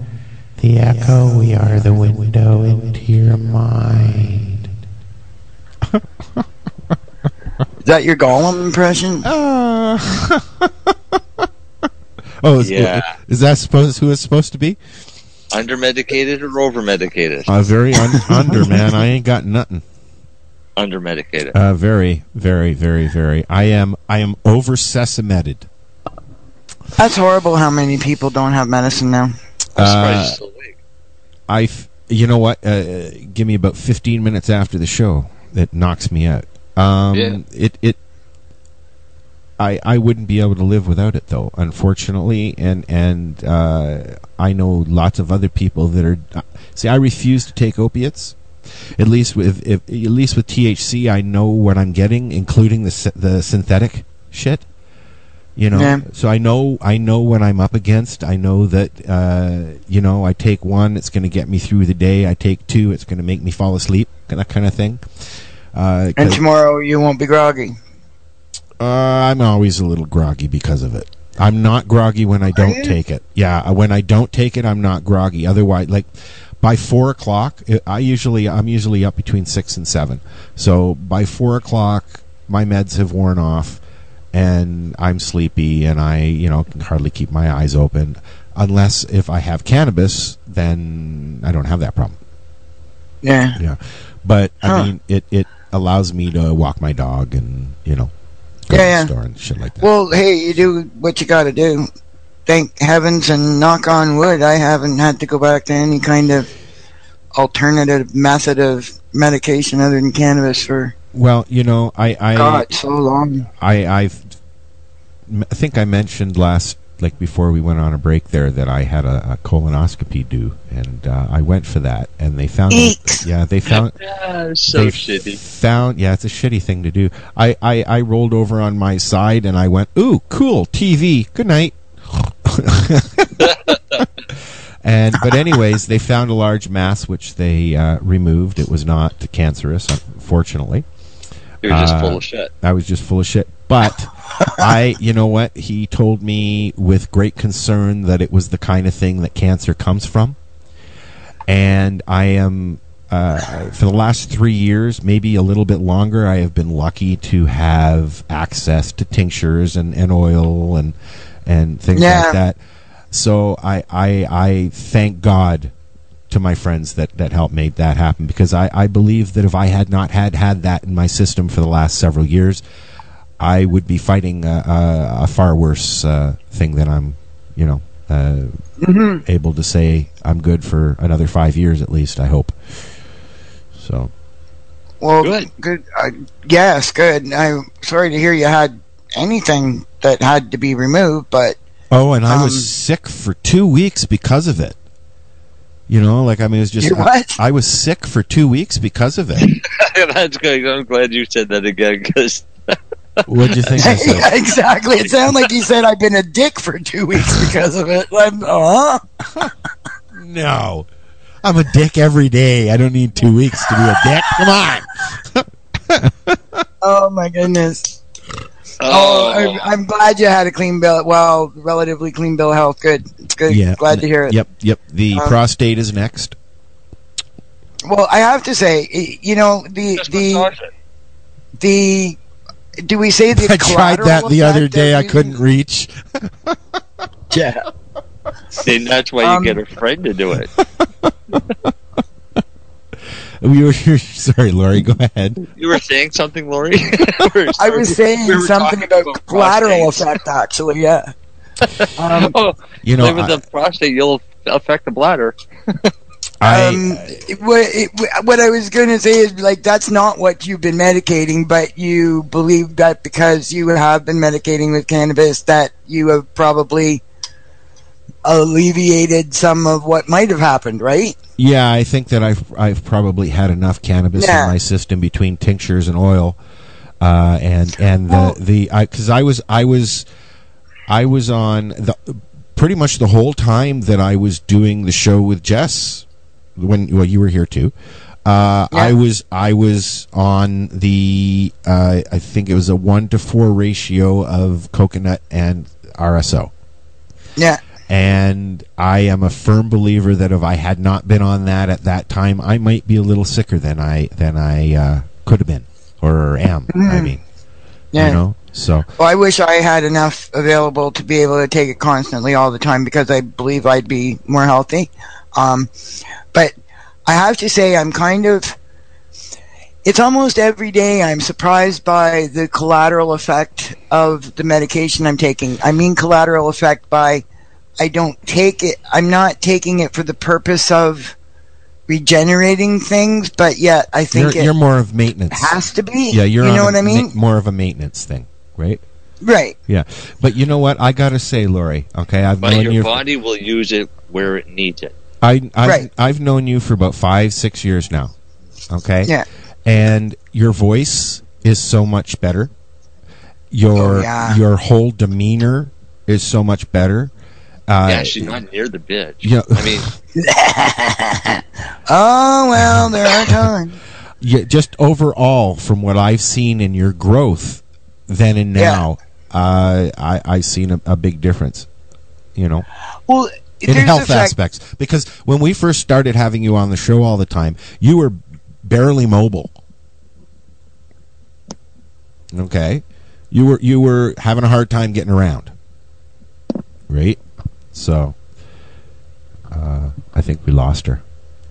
She got awful quiet, didn't she? She didn't like us talking about her. All right, maybe we should talk about her more. Let's talk about her more. Lori McEachern, this is your life. You're fucked now. Wait. Made me choke on a joint. Oh my gosh. Shouldn't tell people that. You may get arrested. So, we were chatting with people in the chat room. Dale's back. He made it into the chat room. Hello, Dale. And Ramona's in the chat room. Hello, Ramona. Haven't seen you around in a while. How's Australia? Because we haven't been around. She was actually in Canada. And you didn't come visit us. How dare you? I think that was kind of rude of her, but that's all right. Some people. No, she didn't have time. I think she was going to a wedding or something in Newfoundland. Cool. Well, we've got a bunch of regular listeners, some that come in the chat room and some that don't. And if you're a new listener, welcome. And if you're an old listener, hi. Yeah. Hi again. Hi. So Lori's decided to run away because she didn't like what we were talking about. Obviously. Yeah. So I'm going to put on another song, and we're going to figure out what we're going to do for the last half hour of the show. How's that? Oh, I know what we're going to do. Oh, there she is. Okay, no songs. Lori's here to sing a song for us. Okay, that's the Sounds of Silence by Lori McEachern. Okay, let's see. Verse 2. Yeah, she's going to leave and never come back. Play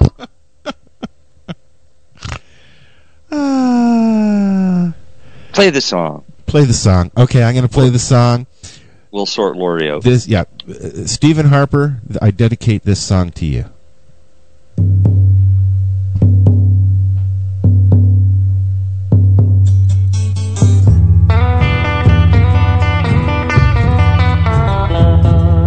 I'm a First Nations woman with no way to get clean water, just trying to survive and take care of my daughter.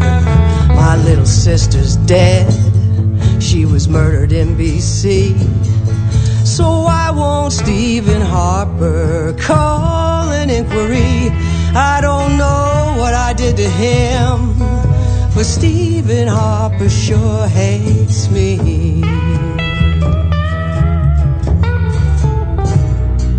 I'm an oil-slimed duck on a tar sands pond, wondering what we're gonna do when the whole natural world is gone. I'm a climate change researcher who no longer has a job. We peacefully protest and we're treated like a mob. I don't know what I did to him, but Stephen Harper sure hates me.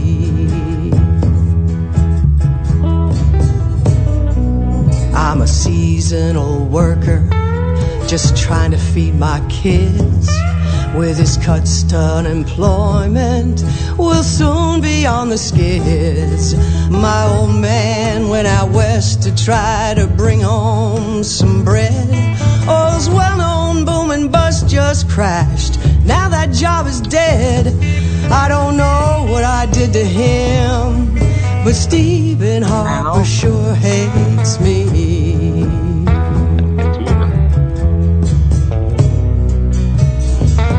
I don't know now I'm here twice. Can you? Thank you.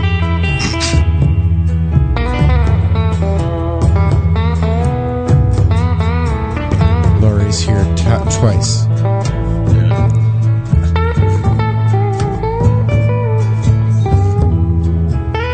Awesome tune.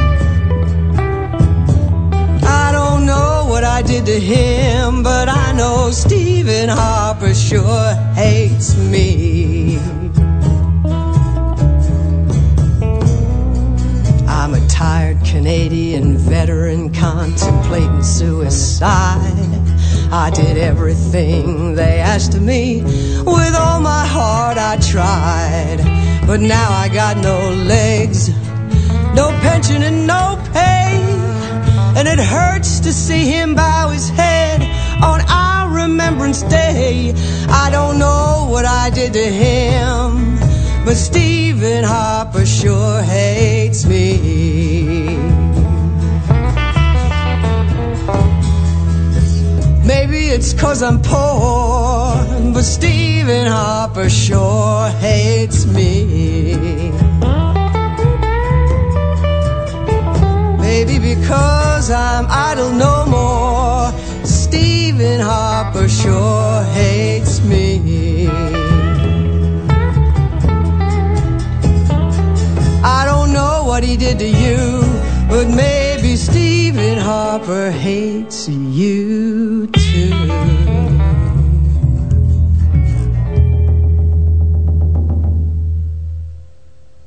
Wow. I don't much like him either. No.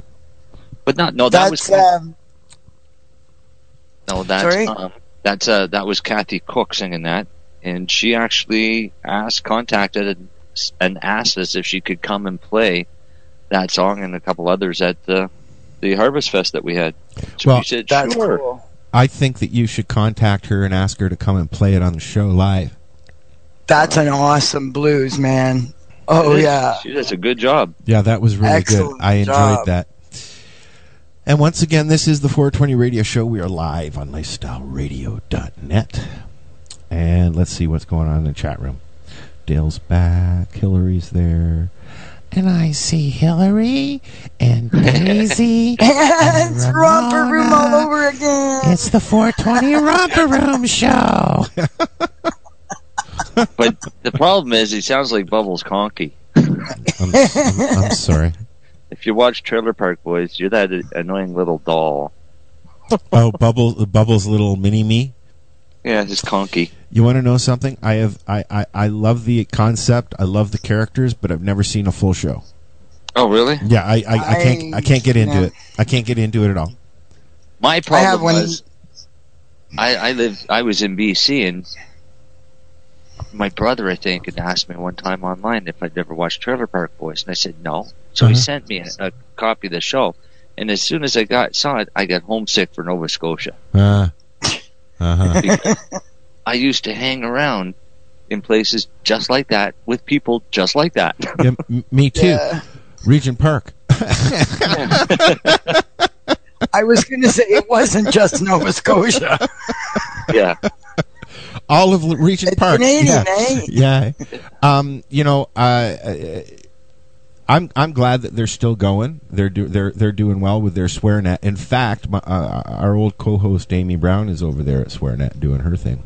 I know that. Yep. And hey, they got Netflix locked up too. So yeah, they just got on Netflix just around Christmas time. I think they went up on Netflix. So yeah. All of SwearNet all of the Trailer Park Boys SwearNet stuff. Yep. Is up there. Yeah. I don't know if Amy's parts are on there. I know that she's doing a segment, a cannabis segment. Yet. I know that she's on the website. She's got a few episodes on the website, but I don't know about anything else. I don't know. I don't know either. That's my word for the day. I don't know. So what do we got? We got a whole bunch of stuff, like I was saying earlier in the show. We're going to be working with illegally-healed.com on doing some podcasts and other things like that. So we're going to get a lot more patient stories and success stories and things like that. But if you'd like to contact us directly, if you've got a special story you'd like to share with us, there's lots of ways to do it. Just go to our website at lifestyleradio.net or lifestyleradio.ca. You'll see a form right there. You can send us a little note, and we'll take it from there. What do you guys got coming on for the rest of the month? Is there anything going on? Any special shows or anything like that? Tomorrow I'm going to Maritimers United for Medical Marijuana's annual general meeting. Mm-hmm. I think I'm supposed to be doing a talk on the magic butter machine. Cool. How cool it is and all the cool things that you can do with it. I won't ever use. Yeah, I'd like to get one day. And then we'll also get find out who won for the John Cook Memorial Cup. Okay. All right, that's tomorrow. Yeah, so the judges have all had their samples to go through for the last couple of weeks, and hopefully all sent in their responses. I didn't get my judge's package. Yeah, because you weren't there. You had to pick it up in person, unfortunately. Well, you could have picked it up for me. I haven't had hard enough time picking up my own, thanks. I like the idea of having so much time to judge that. I know the one opportunity I had to participate in something like that, I had 16 little packages with a gram in each one, and they were all mysteries, and you didn't know if they were sativas or indicas or kushes or whatever they were, and you had 3 days to check them out and fill in the form. Was it 3? No, probably only 2. Oh, really? Because yeah, a lot of the ones I've gone to is like on a weekend event. I can give you a bag with 10 or 15 strains. Yeah. And say, get this back to us by this afternoon. Yeah, I don't. I honestly don't know how you can consciously judge something with a fair and honest, description of what you're doing there or how you're feeling, because I know that I mix and match all the time, but I like to know what this specific strain's going to do to me. You know really? what I mean? Ideally, if you're testing, you need should a week. Test a strain and then wait 2.5 hours before you test another one if you're smoking. In between? Yep. Wow. Oh, yeah. And then if you're testing edibles, wait 6 hours in between. So how is it that they're getting a fair vote then? They're not. No, they're not. It never is. So we did it this way and told the judges, take your time. That way you can, accurately assess how it was for effect, how it was for the taste. Yeah. Things like that. Well, I have to tell you, that's the one thing that in my memory, I only remember being quote unquote over medicated twice. Once was when I forgot the brownies were medicated, and once was when I was treating yourself on that judge's thing, because it was like a roller coaster, not knowing if it was a sativa or an indica or a kush, and honestly, like when I medicate, I have certain times a day for certain types of medication, right? Okay, question. Now, what kind of when you set this up, Marcel? What kind of particulators? What kind of particulars did you give about each bud, each strain? Anything? What do you mean? What kind did you give any particulars? The name of it, the strain, the information about the strain. So here's your bud. All they get is the bud. Is how we did this is set it up as 2 different categories. Yeah. So we had 25 judges for bud and 25 judges for edibles. Not for both. Not for both. Okay. You could buy one of each if you wanted. Yeah. I mean, you could. There was nothing stopped. A lot of people did get one of each. Yes. But ideally, we set it up that way. Okay. All of the buds were just numbered. Oh, so it's kind of like a double blind thing. And then there was a sheet for you to fill out according to which number for which one. And with so now you base it on appearance, the smell, the taste. You have put down actual questions that you're asking, or is it you've left Not it up to the judge? Questions. You can you just rate each category from 1 to 10. and then you can for put smell and effect and yeah. And then appearance. you turn around and put whatever comments that you want. I wonder if there's any way that we could do a little cup here where we got some people from different places in the world to enter. That can submit stuff, or yeah, but I don't know how we would. I don't know how we would even, being in Canada, especially. Nah. Yeah. We had if samples. anything going through the mail, I wouldn't do it. We had samples come from all the way across the country. Yeah, So we I had can people imagine that were entering from BC and But Ontario and Quebec. But we're supposed to be able to ship across the border now to other countries, aren't we? No. Oh. Don't forget, No, other but countries also LPs have can- laws prohibiting cannabis importation. Yeah, but what LPs can import it. Well, that's what I'm getting at. Yeah. That's because they have special dispensation from the government because they paid enormous amounts of money to get licensed and do that. Well, it doesn't seem fair. I know. No, it doesn't. None of this does, actually. That's my word of wisdom for the day. It doesn't seem fair. It doesn't seem fair. So for the ones that were entering, if they were entering bud, all they had to do was supply 25 1-gram samples. So 25 grams, so an ounce, okay. Yeah, just under an ounce. Yeah. Oh, that's not bad. No, because we're medical patients, and a lot of patients that are growing their own can't afford 50 or 150 grams to enter. Yeah, exactly. I know So we I figured, could. all right, we'll do it as batches of 25 judges. That makes sense. So then only had to put 25 grams. We did the same thing with the edibles, but the stipulation we put on the edibles was to be no more than 150 milligrams. Did you put your ice cream in? No. Ah, you boob. I did put in my hard rum and butter candies. Yeah, those are the ones you had on the sticks, right? No. Oh, those were chocolate. Yeah. Oh. And then the other one that I entered was an Eat More bar. Eat More. And it tastes just like an Eat More bar. An Eat Me bar. I mean, an Eat More bar. If you eat one, you'll be comfortably numb. If you eat two, you'll have a nap. I've dabbled in making edibles lately. Well, not lately, but over the last little while. But I had from the dispensary, I don't know what brand it was, but it was called a whoopee cookie. Okay. And, Lori decided to leave again. You're very rude tonight, Lori. Send me to goodbye. Yeah. I mean, and anyway, so I had this whoopee cookie, and I'll tell you where I had the whoopee cookie. I ate it while I was standing in line waiting to go in to see Cat Stevens at Massey Hall with my mom and my sister. And I was talking, and I remember going, and everybody just kind of looked at me and went, Yeah, okay. over-medicated. Oh, fuck yeah. Oh, yeah. But it was Cat Stevens, dude. Come on. Yeah. So.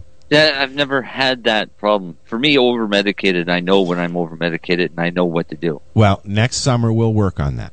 We'll come out. I'll bring out Lori, and You're trying to over-medicate me? We'll work on over-medicating you.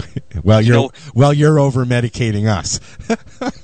Because here's what happens. When I'm over-medicating, I'll feel my heart rate increase. Yeah. And when it starts to increase too much, then I know I've over-medicated, so I simply add more. Add more and spin? Mm-hmm. Well, they'll be right. I just add more, because what are you going to do? You're going to wait 5 or 6 hours, or are you just going to add more and make a fun time of it? Yeah, well, and we'll add some wine and cheese to that. So no, you add more, and then you end up going to sleep. Yes. Yeah, I know. Right. I've been there, done that. Dale says to eat a handful of pepper. Dale, no. That would take away the effect. Duh. Dale, come here. I got something for you. Here, I'll eat more cannabis. You eat the handful of pepper. So Lori's PC mysteriously shut down. Yeah, sure. And she's rebooting, and she will be back to say goodnight. Like I said, we've got some interesting things coming up this season. If you are interested in contributing to the show, we're always looking. We're looking right now specifically for folks overseas, Australia, Europe, Asia. We'd like to get a perspective every now and then, what's going on in other countries, not just here at home and in the United States. And there's Lori. Mama!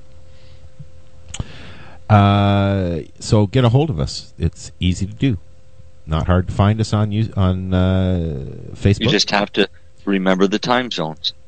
You have to remember the time zones. Yeah, that's the only problem there. But if you'd like to submit something that you have recorded, a podcast, a blurb, something, you can always call us on our Skype line. It's always on, and leave a recording, and if it's worthy, we will play it. And that number is 1-323-795-2420. We're going to leave that open, I think, from now on. So. Sure. Yeah. Yeah. Call us. Yeah, call us. Say hello. Laurie, are you back? Nope. Answers that question. Yep. I actually put enough stuff in the mix here for a whole show. Wow. Look at that. I'm going to have to listen to it after. Was it a good show? People in the chat room? I don't know. I haven't listened to it yet. All I hear is my babbling. I hate doing the shows. And then I listen to them and I think they're really crappy. And I'm like, oh, that's not so bad. Yeah. So. Yes, I remember that show. Which one? That was going to be a nightmare. Over the years, I've had a lot of really shitty shows because, even Oprah's had shitty shows. But that's. I guess the show wasn't that bad because they're asking if it's over already. So, is it over already? Well, we could keep going if you like. No, you can keep going if you like. I get a 2-hour drive in the morning. Oh yeah, that's right. Yeah. Dale, it'll be on in a minute. I'll put it on as soon as we're done. I keep burping. Excuse me. We're just waiting for Laurie to come and say goodnight. He can catch up. He'll catch up. Yeah. So we're gonna try and have Justin on next week. Yeah, I'm gonna let you deal with that, and I'll deal with the other things. Justin Kander is the gentleman. I guess I don't know if he's in the forefront, in the background, or whatever, but he's responsible. One of the gentlemen responsible for Illegally Healed. And Justin is in his what? How old would you say he is? He's in his 20s. He's young. Yeah, and he's still a kid to me, so he's young. And he's been around. He was originally working with Phoenix Tears Foundation. And now I believe he's gone off on his own and he's working with Illegally Healed, and he's got some other projects, but we'll let him talk about that. Yeah. We're going to try and get Ricardo on, who is working with Warriors of Weed. Is that what it is? Crap, I can't remember the name of it, but he'll be on, and he's working on the Cannonball Run. So he'll be. Oh, okay. He'll be around to talk about that as well. I'm going to try. We should get Mike on again for that too. Just going to say, I'm going to try and get Mike on, and over the next little while before that event, and we'll have everybody involved on, and hopefully we'll be sitting there live with somebody, have a cell phone or a laptop or something there, so we can listen to all the arrests when they dump their pill bottles on the lawn of the White House. Watch them all get charged for littering. I would think, to be honest with you, that would pretty much be the only thing they could charge them with, unless they got a little out of hand. Unless there was any drugs in those bottles. Really? Well, if they have drugs in the bottles that they throw on the lawn, then they can get them for distribution of an illegal substance. Yeah. Well, I believe that they've specified empty pill bottles, as we heard on the podcast, or on the PSA. That would only make sense. Yeah. So I don't know. I could get them all kinds of full ones. Me three. So we've got a lot of interesting things, as I said, coming up. If you would like to insert your content or be a guest, shoot us an email, and we can work on that. Hello, Lori. Are you back now? Yes, I'm afraid I'm going to have to take a week off and do some maintenance here. My computer just crapped out and shut itself off, so yeah. It's I'm time. back now temporarily anyway. It's time to... Oh, well, we're leaving because the show's over. Yeah, it's time to upgrade to 10, Lori. I had to come in and finish off and say bye to everybody and all that, and yeah, time to upgrade for sure. Well, or move into the other room with the other computer. Yep. So we'll be here next week. Same bong time, same bong channel. Probably still trimming. Yeah, and I'll still be bubbling. Oh, I know. We'll just be sitting here bubbling away. One year, somebody asked me a question. I couldn't get a hold of the mouse fast enough to unmute, and I had to explain that. Excuse me, I was muted while I was trimming, so you didn't hear the snip, snip, nip, nip, nip in the background all the time. Well, I'm actually surprised that you guys aren't trimming, but I'm sure that that's going to happen this month. I'm sure that they'll be sitting around doing the show, trim, trimminy, trim, trimminy, trim. It was supposed to happen that I'd be trimming tonight, but I had to roll joints for tomorrow. So yeah, wah. So I rolled joints instead. Yeah. Did you We hear me? complain about the weirdest things we do. Well, Lori has trimmed on the show every year for the last few years. Yep. So Hey, That's true. Do what you got to. Well, you know, Exactly. we're equal opportunity radio station here. So You guys couldn't hear my scissors anyways, could you? Nope. No. I got It was nice. the sound of the snapping. It was the sound of the snapping. I don't know if they noticed it or not, but anyway. So next week we don't know what's happening yet, but we will figure it out, and we'll Next week? Yeah. The next week, as it stands right now, we're going to have Justin on. All right. Then. Whether he has anybody with him or not, we're going to have Justin. Okay. So I look forward to We could that. have had Justin on tonight, but he had other plans. Yes. I can ask Jack if he can pop back next week. Sure. Yeah, I like Jack. I like Jack as well. I also But extended. I also want to get Russell and Christine Berth on. Well, Russell Berth and Christine Lowe on. Yes. Yes, they were. Yes, it's a shame they weren't able to join us tonight. Yes, we have to get them on too. So yeah, we got all kinds of action-packed shows coming up. Action packed. We might even throw in some, I don't know. Maybe we'll spend some pot. If we or get something. Russell on, it'll be an action-packed show. Yeah, yeah. I'm going to leave the mic on though. We're not going to any commercials when Russell's on. Oh my God, no! Or everyone's just tell them that we're going to commercial, but leave the mic on. Welcome to the 2-hour Russell Barth special. Sorry, Russell. Love you, Russell. You rock, dude. Yeah. Maybe he won't be on next week. No, but Russell and Christine, boys are bad. They've launched a lawsuit against yes, the city of Ottawa and the mayor specifically. Yep. And Okay. I'm all for it because I think Russell Barth is the prime person to do this because he'll make it as public and loud as possible. Yeah, and Christine is not well. You know, and Can I just? Yeah. I'm just stunned that so many people are creating so much policy based on personal belief and not fact. I'll just stop there. there's a lot of personal belief and not fact going around in the whole cannabis community as a whole worldwide right now, Lori. I know. There's, You look at the conservative government based on that. Look, there's 20% truth and 80% bullshit right now, and it's killing people.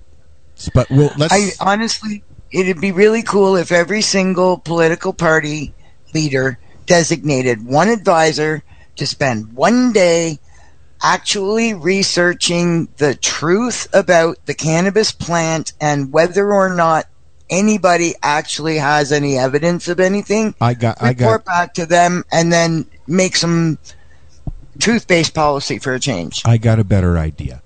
President Obama and Prime Minister Stephen Harper and whoever the hell is Prime Minister in England now and all these other countries need to sit down with groups in their country of sick people who medicate with cannabis and watch them go about their fucking day from start to finish, from when they wake up to when they go to bed. And then they need to sit there and they need to watch them for a 24-hour period with no cannabis. I don't volunteer for that one. But no, I can't go 24 hours. But you understand where I'm getting. If they say they need more proof, then they need to see some extremes. When I don't have cannabis at all, I can't walk. I know that's the same for Marcel as well. Okay, yeah, you don't want to get close to me. And it turns me into a grumpy fuck, and I sit in my apartment for weeks on end, and that's no fucking life. I know Lori goes through it. I know Marcel goes through it. I know my friend Kelly goes through it on a daily basis. I know 50,000 other people who go through it on a daily basis. And yet the governments in North America, and I'm saying North America because that's where I am, say there's not enough proof. There's 3 people with proof right here, and I can get you 50 other people on the show tomorrow with proof. If they would just come. Exactly. We are the proof. If Justin Trudeau would give us a half an hour of sitting here talking to him like this, maybe he'd understand a little better, and it would. Yeah. But see, Justin doesn't want to hear it because it still goes against his personal beliefs of legalization and not repeal. Right. Yes. Because he's probably got some funds invested somewhere in the cannabis community. Why not? Let's not forget that the chief financial officer of the Liberal Party was also the founding CEO of Tweed. Hello. That's my point. So, on that note, it is 9 o'clock. Drop mic and leave stage. Yes. That's it. I quit. Yeah. Good night, everybody. I'm here all week. The show's over. We're done. Yeah, fuck you all. Go away. Leave us alone now. All right, we'll be here next week, 7 o'clock Friday. We'll try and have something good for you planned. If you have any ideas for guests or things to do or music to play, you know where we are. This is the 420 Radio Show. I'm Al. I'm Lori. And I'm Marcel, and I'm tired. Over there, and he's tired because he's a big wimpy whiner. It's also an hour later here. Yeah, well. It's only 10 o'clock. Come on, CSI is just starting. Yeah, well, in another 20 minutes, I'll turn into a pumpkin. Is CSI even on Thursday nights anymore? I don't know. I don't watch TV. Don't know. And on that note, I'm dropping my mic. Good night. Don't know. And on that note, I'm dropping. Rockstar was my pillow. Rockstar was my pillow. Rockstar was my pillow. I said, Rockstar was my pillow. Rockstar was my pillow. Yeah, the man say, Rockstone was my pillar, could not find place for sleep. But them empty, we have to find food for eat. Every day we terrorize by soldier and police. When they think them a strong and they think them a dead. From them a black cowboy and Indian and chief. From the first to the 3rd straight of the 7th street. One thing in our mind of it jump to the base. I make it in a life and inheritance to me. Them pay off, self-employed, cannot get laid off. But I work me have, can't even get a day off. Who they want to stop me now, them find out, say them way off. Alright, so me say one by one, one by one, one by one. We stepping out of Babylon and then one by one, one by one. You king fella say I the conquering lion, lion, lion. Rockstar was my pillow. Rockstar was my pillow. I said Rockstar was my pillow. Sister Kalonji, Rockstar, Steve Raga, Marley. help us now, take us from the slum. Never give up, matter what, strictly for your bun. Hail Rasta, take us from the slum. Never give up, matter what, King Selassie, I bless you go. Separation is a thing, could be no harder time. Got to widen your views, gotta broaden your mind. What we find in the ghetto, nowhere else can no find. Hunger, poverty, a system so unkind. As a matter of fact, there is an aftershock. When come ground us, my bed and my pillow was a rock. Try to make it to the system, all the doors were locked. Yeah, nothing new to try, and so I ain't gonna stop. All the time they write a book on you. All sorts of other crap they would have put on you. Yet when you're in there, they would look on you. They would only stand and wanna wear the foot on you. But so see I know, Zion down, Ethiopia, Africa, fashion, liberate the poor, hey, man I lie to me, Selassie, I them want to war, right, read the Bible, turn to peace and praise the God, right, goodbye Babylon, goodbye, goodbye, open up, Zion door, Mount Zion, Ethiopia for sure, children of Israel, children of Israel, hey, Rockstar, what's my pillow? Rockstar, what's my pillow? I said, Rockstar, what's my pillow? Rockstar, was my pillow.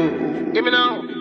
Jaman me cool and seven and noon. Mama the street me not want for fool. I rev the dance in my tool. If I'm not table sitting on a stool, me black, me brown, me black. Bitch on my chest, me smell in my back. Making it here when the stream drop. Alien to your body, I rock. For me from the mic, see Molly a chat. Firm and strong to dep on the land. The peace with righteous and some man. Brother correction in a man. Preaching out to man and no man. Give riches to King Solomon. No, my trouble at top. Chop on a buck on a chop. Tweet the thing I was to the man. Manners come in and I get me a rap. Jackie like on in a pop way about. When it's the sun, they can't take that. I don't know you can that. I found a mic when I'm up in a chat. Give me head red, me head in a flat. Nothing on a mouse, nothing on a rat. Pray to jam, me never will stop. We're hot, no cold, we're cold, not hot. Live in a house, and live in a flat. Up in a side, the righteous will top. Chop blue, red, the devil cannot. Rockstar, what's my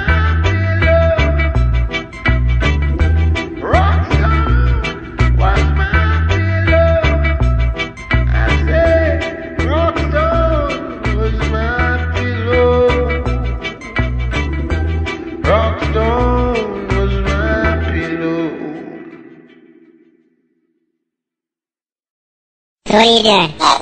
Nothing. Why not? Trying to get on this lifestyle radio website. Sounds like a cool website. Yeah, it's alright. Oh, hey, I might have it. You might have it. You're listening to Lifestyle Radio. Good evening. I'm Coulter Wonkite. I'm already into the 420, damn it.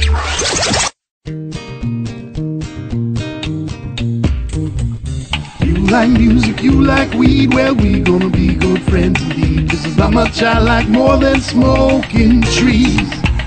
They'll make you dance the do-si-do and teach you how the chiba grows. Smoke a bowl on the 420 radio show. On Lifestyle Radio.